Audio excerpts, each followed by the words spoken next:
Naging ganap ng bagyo ang sama ng panahon na pumasok sa loob ng Philippine Area of Responsibility ngayong Biyernes.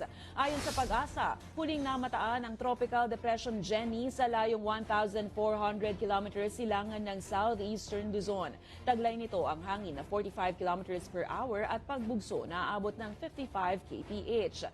Sa ngayon, wala pang direktang epekto ang bagyo sa bansa, pero inaasahang lalakas pa ito at magdadala ng pag-uulan sa mga susunod na araw, partikular sa North Luzon.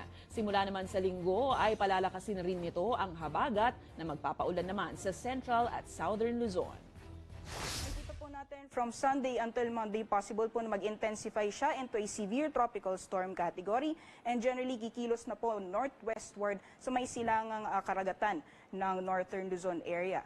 Then pagdating naman po ng 124 hours or sa darating na Wednesday, continuous po na possible po na mag-intensify ito into a typhoon category at lalapit po sa may extreme northern Luzon area. Impossible